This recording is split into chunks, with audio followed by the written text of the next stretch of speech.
Well, it's come down, Mr. President, to a few wavering votes.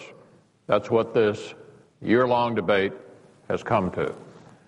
A handful of Democrats have been holding out to see the final bill. Now we have it.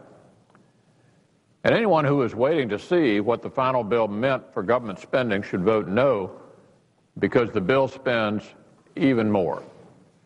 Anyone waiting to see what the final bill meant for Medicare should vote no, because the Medicare cuts in this bill are even deeper than the Senate bill that Speaker Pelosi said Democrats didn't want to vote on. Anyone waiting to see what the final bill meant for taxes should vote no, because the tax increases in this bill are even higher than the original Senate bill.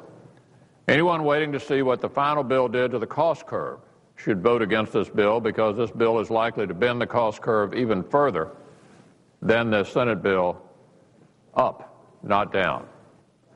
If you were waiting for a bill without the Class Act in it, a provision that even top Democrats describe as a Ponzi scheme, then you'll vote against this bill because it's still in there. If you're waiting to see if they'd cut out the sweetheart deals that have outraged the nation and soured the public on the entire legislative process, then you'd have to vote against this bill because there are even more of them in there now. If you're waiting for a bill that costs less, then you'll vote against this bill because it costs even more than the last one. And if you're waiting for a bill that wouldn't compel taxpayers to cover the cost of abortions, then you'll vote against this bill because this is, the National Right to Life Committee says, the most abortion-expansive piece of legislation ever to reach the floor of the House of Representatives. Americans are outraged at what's going on here.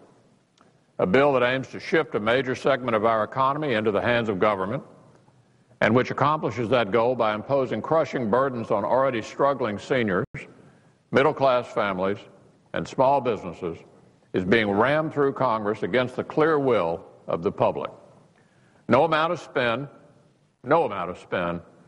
will change the fact that Medicare will be deeply cut. Insurance premiums and taxes will go up. The federal bureaucracy will grow. And as demand increases, the quality of care in the country will get worse and worse and worse.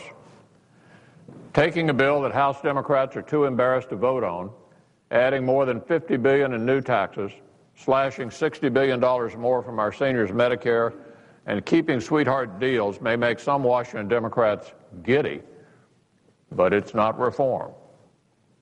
This bill isn't an excuse to vote in favor of the Democratic plan for health care.